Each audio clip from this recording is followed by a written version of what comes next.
Hello అబ్బాయిలు అమ్మాయిలు, ఈ రోజు మనం మంచి థ్రిల్ కి గురి చేసే క్రైమ్ థ్రిల్లర్ మూవీ ఎక్స్ప్లెనేషన్ చూద్దాం. ఒక ఆరుగురు వ్యక్తులు ఒకరికొకరు పరిచయం ఉండదు. అందరూ ఒక రోజు వర్షం పడే రాత్రి ఒక హోటల్ కి వెళ్తారు. అరగంటకొకరు షాకింగ్ గా చనిపోతుంటారు. అయితే ఈ గుంపులోనే ఒక కిల్లర్ ఉంటాడు. వాడు ఎవడు అనేది సస్పెన్స్. ఐడెంటిటీ మూవీ 2003 లో రిలీజ్ అయిన క్రైమ్ థ్రిల్లర్. ఈ మూవీకి IMDb రేటింగ్ వచ్చేసి 7.3 అవుట్ ఆఫ్ 10. ఈ మూవీని చూడాలి అనుకునే వాళ్ళు ప్రైమ్ వీడియో అవైలబుల్ గా ఉంది. ఇక ఏ మాత్రం సోది సుత్తి లేకుండా డైరెక్ట్ గా కథలోకి వెళ్దాం. సీన్ ఓపెన్ చేస్తే మనకు సిటీలోనే ఫేమస్ సైకియాట్రిస్ట్ డాక్టర్ అయిన డాక్టర్ మల్లిక్ ని చూపిస్తారు. అతను అతని పేషెంట్ అయిన మాల్కమ్ రివర్స్ కేస్ ఫైల్ ని ఇంకా డాక్యుమెంట్స్ ని రివ్యూ చేస్తుంటాడు. మాల్కమ్ ఫైల్స్ ఇంకా రికార్డింగ్స్ ని కూడా అతను చెక్ చేస్తుంటాడు. రికార్డ్స్ ప్రకారం మాల్కమ్ అనే వ్యక్తి ఒక వేశ్యకు పుట్టుంటాడు అండ్ అతని బాల్యంలో చాలా కష్టాలని ట్రామాని అనుభవించి ఉంటాడు. మాల్కమ్ కి 9 ఏళ్ల వయసు ఉన్నప్పుడు అతని తల్లి ఒక హోటల్లో మాల్కమ్ ని వదిలేసి వెళ్లిపోయింటది. తర్వాత మాల్కమ్ ఒక అనాథాశ్రమంలో పెరిగి ఉంటాడు. 1998 మే 10 నాడు పెరిగి పెద్దయిన మాల్కమ్ ఆరుగురు వ్యక్తులని ఒక అపార్ట్మెంట్ లో అతి దారుణంగా హత్య చేసి ఉంటాడు. ట్విస్ట్ ఏంటంటే ఆ రోజు మే 10th కి మాల్కమ్ బర్త్డే కూడా ఉంటది. ఇంత దారుణమైన హత్యలను చేసిన మాల్కమ్ ని చట్టం వదిలేస్తుందా చెప్పండి. కోర్టు ఇతనికి ఉరిశిక్షను విధిస్తుంది. రేపు ఇంకా మాల్కమ్ కి ఉరిశిక్ష పడే రోజు కట్ చేస్తే నెక్స్ట్ సీన్ లో ఒక డిస్ట్రిక్ట్ లాయర్ కి రాత్రిపూట ఒక అర్జెంట్ కాల్ వస్తుంది. ఈ కాల్ లాయర్ కొలీగే చేసి ఉంటాడు. అర్జెంట్ గా ఈ అర్ధరాత్రి కోర్టు హియరింగ్ ఉందని అతను లాయర్ తో అంటాడు. మాల్కమ్ వాళ్ళ డిఫెన్స్ లాయర్ కి అతని డైరీ ఒకటి దొరికి ఉంటది. దీని వల్ల కేసు మాల్కమ్ వైపు తిరిగే ఛాన్స్ ఉందని అతను అంటాడు. ఇది విన డిస్ట్రిక్ట్ లాయర్ కోపంతో ఊగిపోతాడు. అంత దారుణానికి ఒడిగట్టిన ఒక కిల్లర్ కి రీట్రయల్ ని నిర్వహించడం ఏంటి అసలు, పైగా అది కూడా ఉరిశిక్షకి కొన్ని గంటలు మాత్రమే సమయం ఉంది, ఇది చాలా తప్పు అంటూ అతను వారిస్తాడు. కట్ చేస్తే నెక్స్ట్ సీన్ లో మనకు ఒక హోటల్ ని చూపిస్తారు. ఈ హోటల్ సిటీకి దూరంగా అవుట్స్కట్స్ లో ఉంటది. ఈ హోటల్లో లారీ అనే వ్యక్తి మందు తాగుతూ టీవీ చూస్తూ చిల్ అవుతుంటాడు. ఈ లారీ ఏ హోటల్లో ఉన్నారు. బయటేమో ఫుల్ వర్షం పడుతుంది, అసలే నైట్ టైం. ఇక అప్పుడే సడన్ గా హోటల్ లోపలికి జార్జ్ అనే వ్యక్తి రక్తం అడుగులో ఉన్న తన వైఫ్ ఆలిస్ ని తీసుకొని వస్తాడు. వచ్చే దారిలో వాళ్ళకు యాక్సిడెంట్ జరిగి ఉంటది. ఫ్లాష్ బ్యాక్ లోకి వెళ్తే జార్జ్ ఇంకా అతని ఫ్యామిలీ ఊరెళ్తుంటారు. ఫుల్ వర్షం పడుతుంది, అసలే చీకటి, రోడ్డు ఏ మాత్రం కనిపించదు. పక్క సీట్ లో వైఫ్ ఆలిస్, వెనుక సీట్ లో వీళ్ళ కొడుకు టిమోతి ఉంటారు. ఇక భయపడుతూనే జార్జ్ కార్ ని డ్రైవ్ చేస్తుంటాడు. అప్పుడే సడన్ గా కారు టైర్ పంక్చర్ అవుతుంది. దీంతో ఫ్యామిలీ టెన్షన్ పడుతుంది. వెంటనే జార్జ్ కారు దిగి టైర్ ని చెక్ చేస్తే ఒక లేడీ షూస్ గుచ్చుకోవడం వల్ల టైర్ పంక్చర్ అయ్యిందని తెలుస్తుంది. కట్ చేస్తే మళ్ళీ మనకి ఇప్పుడు మరో ఫ్లాష్ బ్యాక్ ని చూపిస్తారు. మనకు ఒక అమ్మాయిని చూపిస్తారు. ఈమె పేరు ప్యారిస్. ఈమె ఒక ప్రాస్టిట్యూట్. అయితే సేమ్ రోడ్ మీద ఈమె కూడా సాయంత్రం కారులో వెళ్లి ఉంటది. ఏదో కొంపలు మునిగిపోతున్నట్టు అర్జెంట్ గా సిగరెట్ ని నోట్లో పెట్టుకుంటది. లైటర్ కోసం కార్ అంతా వెతుకుతుంది. ఈ ప్రాసెస్ లో ఫుల్ గాలి వీచడం వల్ల ఆమె దుస్తులు ఇంకా వస్తువులు రోడ్డు మీద పడిపోతాయి. అలాగే ఈమె షూ కూడా రోడ్డు మీద పడుతుంది. ఈమె షూ వల్లే జార్జ్ కారు టైర్ పంక్చర్ అవుతుంది. కట్ చేస్తే మళ్ళీ జార్జ్ ని చూపిస్తారు. ఈ భారీ వర్షంలో జార్జ్ చాలా కష్టంగా కార్ టైర్ ని రిపేర్ చేస్తూ ఉంటాడు. అయితే ఆలిస్ ఏమో సైడ్ కి గొడుగు పట్టుకొని నిల్చుంటది. ఇప్పుడే కార్ లో ఉన్న టిమోతి ఆడుకుంటూ ఉంటాడు. వీడు చాలా అల్లరోడు. సైలెంట్ గా ఉండకుండా వాళ్ళ అమ్మని దగ్గరికి పిలుస్తాడు. ఆలిస్ గ్లాస్ కి చైని పెట్టి టిమోతితో సరదాగా ఆడుకుంటూ ఉంటది. సడన్ గా ఇప్పుడే ఒక కార్ వచ్చి ఆలిస్ ని గుద్దేస్తుంది. కట్ చేస్తే మనకు ఇప్పుడు మరో ఫ్లాష్ బ్యాక్ ని చూపిస్తారు. ఒక కార్ లో ఎడ్వర్డ్ అనే వ్యక్తి వాళ్ళ మేడమైన కరోలిన్ ని తీసుకెళ్తుంటాడు. కరోలిన్ హాలీవుడ్ మూవీస్ లో యాక్ట్రెస్ గా వర్క్ చేస్తుంటది. అయితే ఇప్పుడు కరోలిన్ ఫోన్ లో ఛార్జింగ్ అయిపోతుంది. ఆమె ఇప్పుడు ఎడ్వర్డ్ ని ఛార్జర్ అడుగుతుంది. వీడు కార్ ని ఆపి ఛార్జర్ ఇవ్వచ్చు కదా, ఆపకుండా అలాగే ఛార్జర్ కోసం వెతుకుతుంటాడు. ఇక రోడ్డు మీద ఏం కనిపించకపోవడంతో ఆలిస్ ని పొరపాటున గుద్దేస్తాడు. అయితే ఇప్పుడు ఎడ్వర్డ్ మంచోడు కదా, అందుకే ఆలిస్ కి హెల్ప్ చేద్దాం అనుకుంటాడు. కానీ కరోలిన్ నుండి వద్దు, నాకు షూటింగ్ కి టైం అయింది, అర్జెంట్ గా వెళ్దాం పదా అని ఫోర్స్ చేస్తుంది. అయినా కూడా ఈ ఎడ్వర్డ్ ఆమెని పట్టించుకోడు. కారు దిగి గాయాలతో పడి ఉన్న ఆలిస్ కి హెల్ప్ చేస్తాడు. ఈ గ్యాప్ లో మనకు మళ్ళీ ప్యారిస్ ని చూపిస్తారు. ఈమె సేమ్ రోడ్డు మీద కాస్త ముందర వెళ్తుంటది.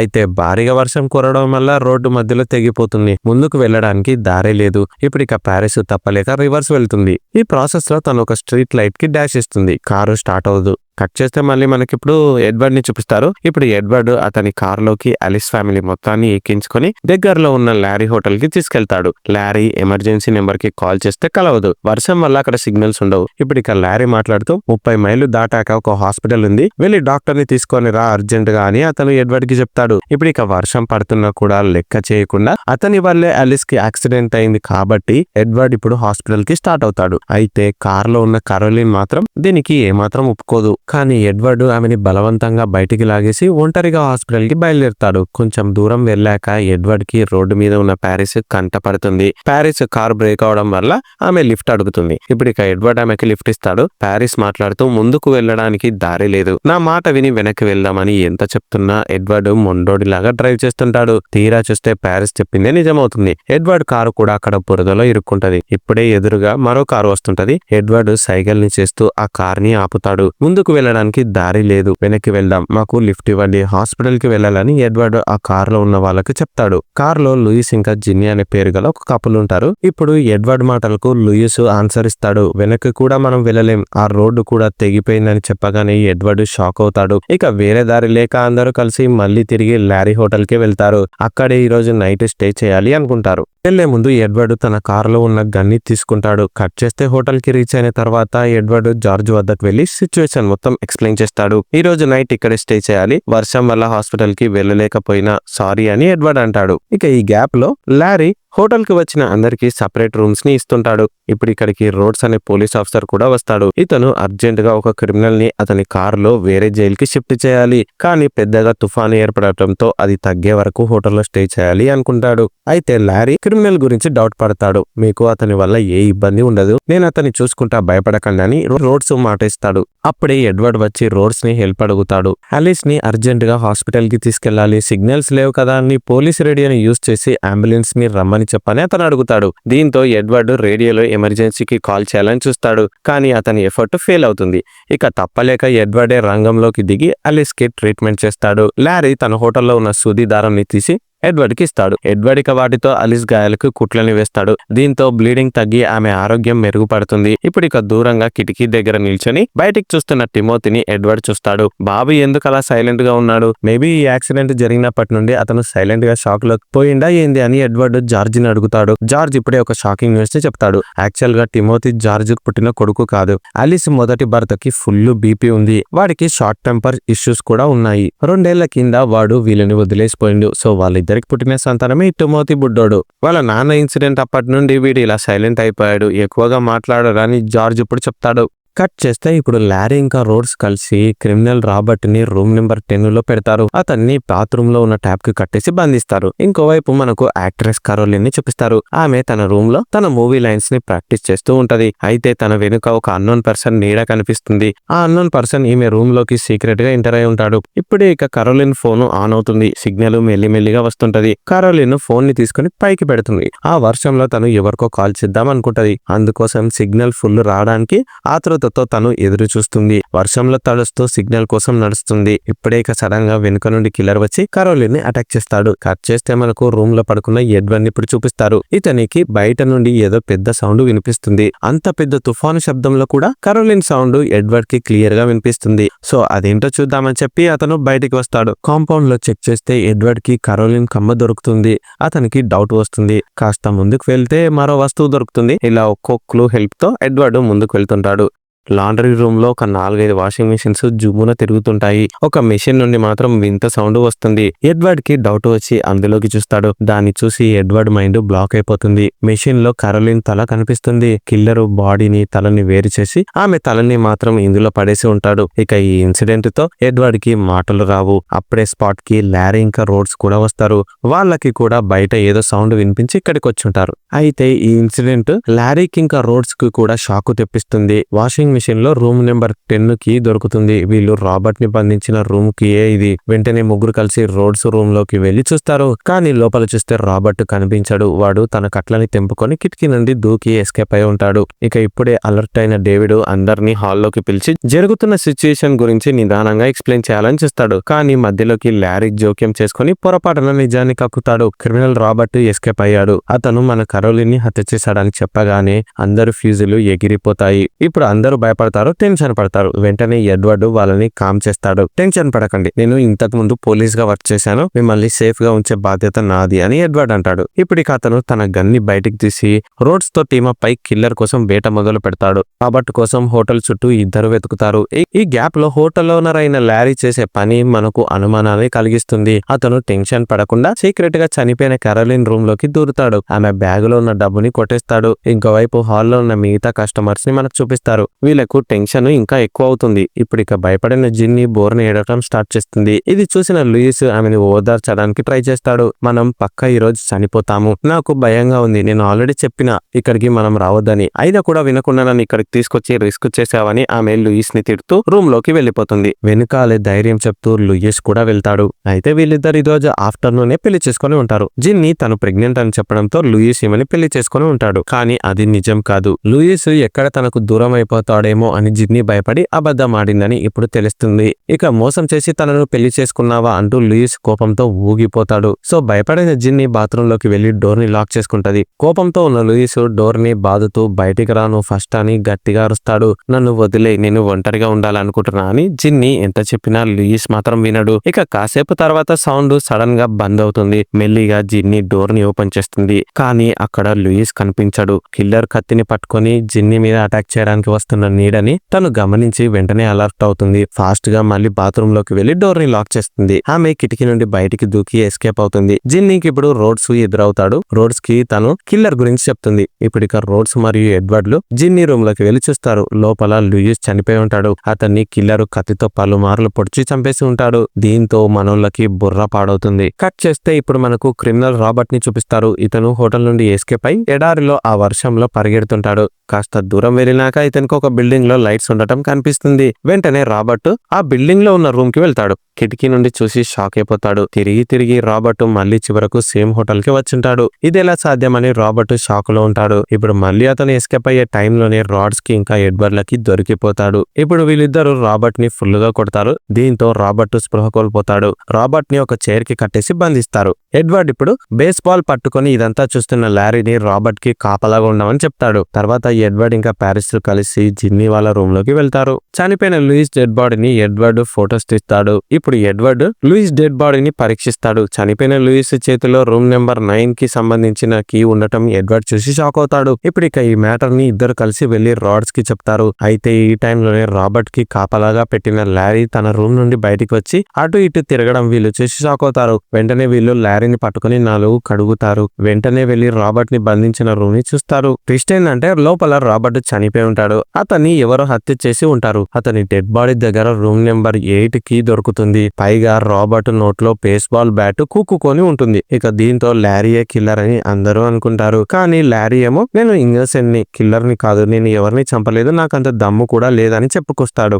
ఇప్పుడే అతని జేబులోంచి చనిపోయిన యాక్ట్రెస్ కరోలిన్ పర్సు కింద పడుతుంది. దీంతో మనోళ్ళకి ఇక లారీయే కిల్లర్ అని పూర్తిగా కన్ఫర్మ్ అవుతుంది. ఇప్పుడే ఇక లారీకి ఒకటి అర్థమవుతుంది. ఎంత చెప్పినా వీళ్ళు తనని నమ్మరని అతను ఒకటి డిసైడ్ అవుతాడు. ప్యారిస్ మెడకి కత్తిని పెట్టి మిగతా వాళ్ళని భయపెడతాడు. ఎడ్వర్డ్ ని ఇంకా రోడ్స్ ని లారీ టెన్షన్ పెడతాడు. ఈ టైంలోనే వీళ్లకు మరో స్ట్రేంజ్ ఎక్స్పీరియన్స్ కలుగుతుంది. పక్కనే ఉన్న ఫ్రిడ్జ్ లోంచి ఒక అన్నోన్ పర్సన్ డెడ్ బాడీ బయటపడుతుంది. ఇది చూసిన వీళ్ళ మైండ్స్ బ్లాక్ అయిపోతాయి. ఇక గ్యాప్ లో లారీ ఈ టైం ని యూజ్ చేసుకోవాలి అనుకుంటాడు. ఫాస్ట్ గా అతను బయటికి పరిగెడతాడు. అక్కడున్న తన ట్రక్ ని ఎక్కి అందులో ఎస్కేప్ అవ్వాలి అనుకుంటాడు. ఫాస్ట్ గా ఆ వర్షంలో డ్రైవ్ చేస్తాడు. అయితే పొరపాటున ట్రక్ కి టిమోతి అడ్డొస్తాడు. ఇప్పుడే కొడుకుని సేవ్ చేయడం కోసం మధ్యలోకి జార్జ్ వస్తాడు. ఇక బ్రేకులు ఫెయిల్ అవడంతో జార్జ్ ని లారీ ట్రక్ తో గుద్దేస్తాడు. ఆన్ ద స్పాట్ జార్జ్ చనిపోతాడు. కట్ చేస్తే మనకు మళ్ళీ సీన్ షిఫ్ట్ అయి మాల్కమ్ రివర్స్ రీట్రయల్ జరిగే రూమ్ ని చూపిస్తారు. ఇప్పుడు ఇక డాక్టర్ మల్లిక్ అందరికీ ఒక రూలింగ్ చెప్తాడు. ఉరిశిక్ష పడబోయే వ్యక్తికి అతనికి ఉరిశిక్ష ఎందుకు వేస్తున్నారో తెలియక అర్థం అవ్వకుంటే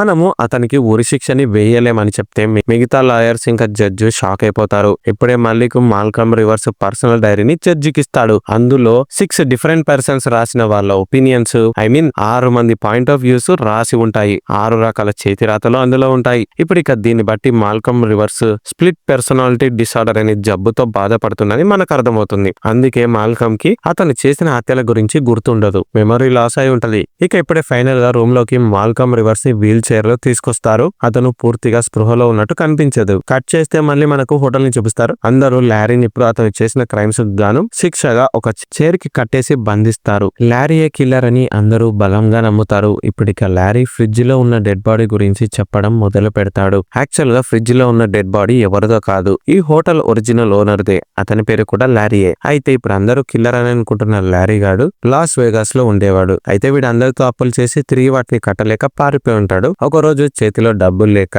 కార్ లో పెట్రోల్ అయిపోవడంతో ఈ హోటల్ కి వచ్చింటాడు. అయితే షాకింగ్ గా లోపల హోటల్ ఒరిజినల్ ఓనర్ చనిపోయి ఉంటాడు. మేబీ అతను హార్ట్ స్ట్రోక్ వల్ల మరణించి ఉంటాడు. అయితే ఈ లారీ హోటల్ ఓనర్ డెడ్ బాడీని ఫ్రిడ్జ్ లో పెడతాడు. హోటల్ కి ఒక కపుల్ రూమ్ కోసం వస్తారు. ఇక డబ్బంటే ఆశ పుట్టిన లారీ ఈ హోటల్ ఒరిజినల్ ఓనర్ లాగా వేషం వేసుకొని వచ్చిన కపుల్ కి రూమ్ ఇస్తాడు. అయితే వాళ్ళు తిరిగి వెళ్ళినాక పారిపోదామని చూస్తాడు. కానీ హోటల్ కి కస్టమర్స్ రావడం ఎక్కువ అవుతుంది. దీంతో లారీకి ఉన్న డబ్బు పిచ్చి ఎక్కువ అవుతుంది. ఇక దీంతో ఈ హోటల్లోనే అతను ఓనర్ గా సెటిల్ అయి ఉంటాడు. ఇది మొత్తం ఫ్లాష్ బ్యాక్ అని లారీ ఇప్పుడు గ్రూప్ కి వివరిస్తాడు. ఈ ఫ్లాష్ బ్యాక్ ని అందరూ నమ్ముతారు. కానీ రోడ్స్ మాత్రం అసలు నమ్మడు. ఇదంతా ఫేక్ స్టోరీ అని, ఈ లారీ గాడు ఎస్కేప్ అవడానికి ఈ కథ నల్లిండని అతను కోపడతాడు. పక్క ఈ లారీ గాడే కిల్లర్ అని రోడ్స్ మిగతా వాళ్ళకి చెప్తాడు. తర్వాత గ్రూప్ అందరూ హాల్లోనే స్టే చేస్తారు. ఒకరు నిద్రపోతుంటే మరొకరు కాపలా కాస్తారు. ఇప్పుడు ఇక అందరూ మాటలో ఉన్న టైంలో రోడ్స్ వెళ్లి గాయపడిన అలిస్ ని చెక్ చేస్తాడు. కానీ ఆమె చనిపోవడంతో రోడ్స్ షాక్ అయిపోతాడు. ఈ మ్యాటర్ ని అతను వెళ్లి ఎడ్వర్డ్ కి చెప్తాడు. అలిస్ డెడ్ బాడీ పక్కన రూమ్ నెంబర్ 6 కి దొరుకుతుంది. కిల్లర్ హత్యలు చేసిన ప్రకారం వీళ్ళకి ఇప్పుడు రూమ్ నెంబర్ 7 కి దొరకాలి. కానీ స్కిప్ అయిపోయి 6ది ఎందుకు దొరికిందబ్బా అని అందరూ కన్ఫ్యూజన్ లో పడతారు. ఇప్పుడే వీళ్ళందరూ కలిసి ట్రక్ యాక్సిడెంట్ లో చనిపోయిన జార్జ్ డెడ్ బాడీని చెక్ చేస్తారు. అతని జేబులో రూమ్ నెంబర్ 7 కి దొరుకుతుంది. ఇది చూసిన గ్రూప్ అందరూ షాక్ అయిపోతారు. జార్జ్ ది హత్య కాదు కదా, యాక్సిడెంట్ కదా, అలా అయితే అతని డెడ్ బాడీ దగ్గర కీ ఎలా దొరుకుతుందని అందరూ అనుమానపడతారు. ఇది అసలు పాసిబుల్ కాదని ప్యారిస్ అంటుంది. ఈ మొత్తాన్ని అర్థం చేసుకున్న ఎడ్వర్డ్ కి డౌట్ వస్తుంది. హోటల్ కి వచ్చిన అందరూ వరుసగా చనిపోతున్నారని అతనికి అర్థమైపోతుంది. వెంటనే ఎడ్వర్డ్ ఇప్పుడు ప్యారిస్, జిన్నీ, టిమోతీలకి కారులో ఇక్కడ నుండి ఫాస్ట్ గా వెళ్లిపోండి అని చెప్తాడు. మార్నింగ్ సన్ లైట్ వచ్చే వరకు రోడ్డు మీదనే చక్కర్లు కొట్టండి అని ఎడ్వర్డ్ వాళ్ళకి చెప్తాడు. వాళ్ళు ముగ్గురు ఇక ఎడ్వర్డ్ చెప్పినట్టు కారులో ఎక్కబోతారు. కానీ దీనికి రోడ్స్ ఒప్పుకోడు. అందరూ హోటల్ దగ్గరే ఉండాలి. ఎవరు కిల్లరో మనకి ఇంకా క్లారిటీ లేదు కదా, సో ఎవరు ఎక్కడికి వెళ్ళడానికి వీలు లేదని రోడ్స్ ముందుగా వెళ్లిపోతున్న ప్యారిస్ ని ఆపుతాడు. ఇక ఈ గ్యాప్ లో జిన్నీ ఇంకా టిమోతీ కార్ ని ఎక్కగానే సడన్ గా అది పేలిపోతుంది. ఇక దీంతో మనోళ్ళ బుర్రలు వేడెక్కిపోతాయి. అసలు ఇక్కడ ఏం జరుగుతుందో ఎవరికీ అర్థం కాదు. గ్రూప్ ఫాస్ట్ గా వెళ్లి కాలిపోతున్న కారు మంటల్ని ఆపడానికి చూస్తారు. కానీ ట్విస్ట్ ఏంటంటే అసలు ఆ కారులో జిన్నీ ఇంకా టిమోతీల డెడ్ బాడీలే ఉండవు. ఎంత పెద్ద బ్లాస్ట్ అయినా కూడా చిన్న చిన్న ఆనవాళ్ళనే దొరుకుతాయి కదా. కానీ అసలు వీళ్ళవైతే ఇక్కడ మాయమవుతాయి. వెనక్కి తిరిగి చూస్తే యాక్సిడెంట్ లో చనిపోయిన జార్జ్ డెడ్ బాడీ కూడా కనిపించదు. దీంతో గ్రూప్ కి అనుమానం వస్తుంది. ఫాస్ట్ గా వీళ్ళు వెళ్లి హోటల్లో ఉన్న మిగతా డెడ్ బాడీస్ ని కూడా చెక్ చేస్తారు. కానీ ఒక్క డెడ్ బాడీ కూడా హోటల్లో ఉండదు. ఎవరో వాటిని తీసుకెళ్లి క్రైమ్ సీన్ ని నీట్ గా క్లీన్ చేసినట్టు ఉంటది. ఇప్పుడు ఇక ఈ ఇన్సిడెంట్ తో గ్రూప్ లోని మిగతా వాళ్ళకి పిచ్చెక్కిపోతుంది. చనిపోతానేమో అని భయపడిన ప్యారిస్ ఇప్పుడు నోరుని విప్పి గట్టిగా అరుస్తుంది. కళ్ళకు కనిపించకుండా హత్యలు చేస్తున్న కిల్లర్ ని ఈమె వేడుకుంటుంది. నాకు చావాలని లేదు, ప్లీజ్ నన్ను వదిలే. నెక్స్ట్ వీక్ నా బర్త్డే ఉందని చెప్పతానే గ్రూప్ షాక్ అయిపోతారు. లారీ కూడా తన బర్త్డే నెక్స్ట్ వీక్ లో ఉందని చెప్తాడు. రోడ్స్ ఇంకా ఎడ్వర్డ్ ల బర్త్డేస్ కూడా సేమ్ డేట్ లో ఉంటాయి. ఇప్పుడే అనుమానం వచ్చిన లారీ హోటల్ కి వచ్చిన కస్టమర్స్ అందరి ఆధార్ కార్డ్స్ చెక్ చేస్తాడు. ఈ రోజు హోటల్ కి వచ్చిన అందరి బర్త్డేస్ సేమ్ డేట్ నా మే 10th కే ఉందని తెలిసి షాక్ అయిపోతారు. అదేలా పాసిబుల్ అని అందరూ తలలు పట్టుకుంటారు. ఇదే మూవీలోని మెయిన్ ట్విస్ట్. ఇప్పటిక హోటల్ మీద పెద్ద పిడుగు పడి పవర్ సప్లై పోతుంది. లైట్స్ ఆఫ్ అవుతాయి. అయినా కూడా ఎడ్వర్డ్ కస్టమర్స్ అందరి ఐడీస్ చెక్ చేస్తుంటాడు. ఇప్పుడే అతనికి మరో షాకింగ్ ట్రూత్ తెలుస్తుంది. ఇక్కడికి వచ్చిన అందరి కస్టమర్స్ లాస్ట్ నేమ్స్ అన్ని ఏదో ఒక రాష్ట్రం పేరుతోనే ఉంటాయి. అతను మ్యాప్ ని చూస్తాడు. ఇప్పుడే ఎడ్వర్డ్ కి ఒక అన్నోన్ వాయిస్ వినిపిస్తుంది. అతన్ని ఎవరో పిలిచినట్టు అనిపిస్తుంది. ఎడ్వర్డ్ ఇప్పుడు ఒక ట్రాన్స్ లోకి వెళ్లిపోతాడు. తర్వాత అతను కోర్టు హియరింగ్ జరిగే రూమ్ లో నిద్ర లెగుస్తాడు. రూమ్ లో డాక్టర్ మల్లిక్ ఇంకా మిగతా వాళ్ళు ఎదురుగా కూర్చొని ఉంటారు. ఇప్పుడే డాక్టర్ ఎడ్వర్డ్ ని ఒక క్వశ్చన్ అడుగుతాడు. నువ్వు నా దగ్గర ఒక అపాయింట్మెంట్ ని మిస్ అయ్యి ఎక్కడికి వెళ్ళినావు అని ఎడ్వర్డ్ ని అడిగితే అతను హోటల్లో జరిగిన ఇన్సిడెంట్స్ గురించి డాక్టర్ తో వివరిస్తుంటాడు. అతని స్టోరీని విన్న డాక్టర్ ఇప్పుడు మాల్కమ్ ఫోటోని ఎడ్వర్డ్ కి చూపించి ఇతన్ని గుర్తుపట్టు అని చెప్తాడు. కానీ ఫోటో చూసిన ఎడ్వర్డ్ మాల్కమ్ ఎవరో నాకు తెలియదని చెప్తాడు. ఇప్పుడే మరో లాయర్ మాల్కమ్ చేసిన హత్యల ఫొటోస్ ని ఎడ్వర్డ్ కి చూపిస్తాడు. అయినా కూడా ఎడ్వర్డ్ కి ఏం అర్థం కాదు. అసలు ఈ ఫొటోస్ నాకెందుకు చూపిస్తున్నారు, ఇవన్నీ చేసిన మాల్కమ్ ఎవరని అతను క్వశ్చన్ చేస్తాడు. మాల్కమ్ చిన్నప్పుడు ఎక్స్పీరియన్స్ చేసిన చైల్డ్హుడ్ డ్రామా వల్ల అతనికి స్ప్లిట్ పర్సనాలిటీ డిసార్డర్ జబ్బు వచ్చిందని డాక్టర్ అంటాడు. ఇప్పుడే ఎడ్వర్డ్ కి ఒక మిర్రర్ ని ఇచ్చి అందులో నీ ఫేస్ చూసుకో అని చెప్తాడు. ఇప్పుడే మరో మెయిన్ ట్విస్ట్ రివీల్ అవుతుంది. ఎడ్వర్డ్ ఫేస్ అద్దంలో మాల్కమ్ లాగా కనిపిస్తుంది. ఎడ్వర్డ్ యాక్చువల్ గా ఎడ్వర్డ్ కాదు, మాల్కమ్ అని మనకు కన్ఫర్మ్ అవుతుంది. మాల్కమ్ ఫేస్ ని అద్దంలో చూసిన ఎడ్వర్డ్ షాక్ అవుతాడు. డాక్టర్ ఇప్పుడే నిజాన్ని చెప్తాడు. ఎడ్వర్డ్ ఒరిజినల్ పర్సన్ కాదని, మాల్కమ్ పర్సనాలిటీస్ లో ఉన్న ఒక పర్సనాలిటీ అని డాక్టర్ అంటాడు. ఇది విన్న మాల్కమ్ ఎడ్వర్డ్ ఫేస్ ఉన్న మాల్కమ్ నమ్మడు. ఈ థియరీ ఫేక్ అని గట్టిగా అరుస్తాడు. అతను ఎడ్వర్డ్ గా ఉన్న లైఫ్ స్టోరీని వివరిస్తాడు. నేను ఒక పోలీస్ అని, నాకు ఫ్యామిలీ కూడా ఉందని అంటాడు. మొండిగా ప్రవర్తిస్తాడు. ఇప్పుడే డాక్టర్ మాల్కమ్ ని కూల్ చేసి సైలెంట్ గా రియాలిటీని ఎక్స్ప్లెయిన్ చేస్తాడు. హోటల్లో జరిగిందంతా ఒక ఇమాజినేషన్ అని అని అతను అంటాడు. హోటల్లో ఉన్న అందరూ నిజమైన వ్యక్తులు కాదు, జస్ట్ మాల్కమ్ ఊహించుకుంటున్న పర్సనాలిటీసే. ఈ అన్ని పర్సనాలిటీస్ లో ఒకడు చెడు స్వభావం ఉన్నవాడు. ఆ ఈవిల్ పర్సనాలిటీయే అపార్ట్మెంట్ లో జరిగిన 6 హత్యలకు కారణము. హోటల్లో జరిగిన హత్యలకు కారణమైన ఈ సేమ్ ఈవిల్ పర్సనాలిటీ మిగతా పర్సనాలిటీస్ ని అణిచివేయడానికి ట్రై చేస్తుంది. మిగతా పర్సనాలిటీస్ మైండ్స్ ని అది కంట్రోల్ చేయడానికి ట్రై చేస్తుంది. డాక్టర్ ఎడ్వర్డ్ కి ఈ ఈవిల్ పర్సనాలిటీని కనిపెట్టి చంపేయమని ఒక మిషన్ ని ఇచ్చి ఉంటాడు. దీని వల్ల రియాలిటీలో ఉన్న మాల్కమ్ తను చేసిన పాపాలకు పశ్చాత్తాపడి చిత్తశుద్ధితో వ్యవహరించి తనకు పడిన ఉరిశిక్ష నుండి తప్పించుకునే అవకాశం ఉంది. ఇప్పుడు కొద్ది క్షణాల తర్వాత హోటల్ పక్కన ఎడ్వర్డ్ మళ్ళీ నిద్ర లేస్తాడు. రూడ్స్ ఏమో లైట్స్ ని ఆన్ చేయడానికి స్విచ్ బోర్డు దగ్గరికి వెళ్తాడు. కానీ అక్కడ అసలు స్విచ్ బోర్డే ఉండదు. మరోపక్క ప్యారిస్ టార్చ్ లైట్ కోసం రోడ్స్ కార్ ని వెతుకుతుంది. కానీ ట్విస్ట్ ఏంటంటే కార్ లో కొన్ని డాక్యుమెంట్స్ దొరుకుతాయి. ఆ డాక్యుమెంట్స్ లో రోడ్స్ ఇంకా చనిపోయిన క్రిమినల్ రాబర్ట్ ఫోటోలు ఉంటాయి. ఇప్పుడే మనకు మరో ఫ్లాష్ బ్యాక్ ని చూపిస్తారు. రోడ్స్ అసలు పోలీస్ ఆఫీసరే కాదు, అతను ఇంకా రాబర్ట్లు క్రైమ్స్ చేసి జైలుకి వెళ్లారు. అయితే వీళ్ళిద్దరిని మరో పోలీస్ ఆఫీసర్ అతని కార్ లో వేరే జైలుకి షిఫ్ట్ చేస్తుంటాడు. అయితే దారి మధ్యలో రోడ్స్ వేసిన ప్లాన్ ప్రకారం అతను జేబులోంచి కత్తిని తీసి పోలీస్ ని చంపేస్తాడు. తర్వాత పోలీస్ యూనిఫామ్ ని రోడ్స్ వేసుకుని అతను రాబర్ట్ ని జైలుకి షిఫ్ట్ చేస్తున్నట్టు నాటకం ఆడతాడు. ఇది రోడ్స్ కి సంబంధించిన ఫ్లాష్ బ్యాక్. ఇప్పుడు ఇక డాక్యుమెంట్స్ ని చూసి ప్యారిస్ షాక్ అయిపోతుంది. కారు దిగి డిక్కీని ఓపెన్ చేసి చూస్తుంది. అందులో original police officer dead body ఉంటుంది. ఇప్పుడు ఇక మైండ్ బ్లాక్ అయిన ప్యారిస్ ఎడ్వర్డ్ ఇంకా లారీల కోసం వెతుకుతుంది. కానీ ఈమెని రోడ్స్ పట్టుకుంటాడు. ప్యారిస్ కి తన ట్రూ ఐడెంటిటీ తెలిసి గొడవ చేస్తుందని రోడ్స్ కి అర్థమైపోతుంది. ఇప్పుడు రోడ్స్ ప్యారిస్ ని చంపేయాలి అనుకుంటాడు. కానీ ఇప్పుడు అక్కడికి లారీ వచ్చి రోడ్స్ తల పగలగొడతాడు. లారీ ప్యారిస్ ని సేవ్ చేస్తాడు. కానీ వెంటనే మళ్ళీ గాయపడిన రోడ్స్ పైకి లేచి లారీని గన్ తో షూట్ చేసి చంపేస్తాడు. మళ్ళీ అతను ప్యారిస్ ని షూట్ చేయబోతుంటే ఆమె పారిపోతుంది. రోడ్స్ ప్యారిస్ ని చేస్ చేస్తాడు. వెంటనే ఇప్పుడు ప్యారిస్ కి ఎడ్వర్డ్ ఎదురవుతాడు. ప్యారిస్ ఇప్పుడు ఎడ్వర్డ్ తో జరిగిన మ్యాటర్ మొత్తం చెప్తుంది. రోడ్స్ పోలీస్ కాదు, క్రిమినల్ అని ఆమె రివీల్ చేస్తుంది. ఇప్పుడు ఇక నిజం తెలిసిన ఎడ్వర్డ్ ప్యారిస్ ని కూల్ చేస్తాడు, కామ్ చేస్తాడు. ఇదంతా నేను చూసుకుంటా, నువ్వు టెన్షన్ పడకని ధైర్యం చెప్తాడు. ఇప్పుడు ఇక ఎడ్వర్డ్ మరియు రోడ్స్ ఫైట్ చేసుకుంటారు. ఇద్దరు గన్స్ తో షూట్ చేసుకుంటారు. సుసాప్కోలేని రోడ్స్ మీద కాల్చి బుల్లెట్స్ ని వేస్ట్ చేస్తాడు. కానీ ఎడ్వర్డ్ తన గన్ లో ఉన్న లాస్ట్ బుల్లెట్ ని సేవ్ చేసి రోడ్స్ ని షూట్ చేసి చంపేస్తాడు. ఇప్పుడు ఇక గాయపడిన ఎడ్వర్డ్ కింద పడిపోతాడు. ఇతన్ని ప్యారిస్ పట్టుకుంటది. హాస్పిటల్ కి వెళ్దాం పదా లేవని ఆమె ఎంత చెప్పినా ఎడ్వర్డ్ పలకడు మూలగడు. ఎందుకంటే అతను కూడా చనిపోయి ఉంటాడు. తర్వాత ఇక ప్యారిస్ నిజాన్ని యాక్సెప్ట్ చేసి ముందుకు వెళ్తుంటది.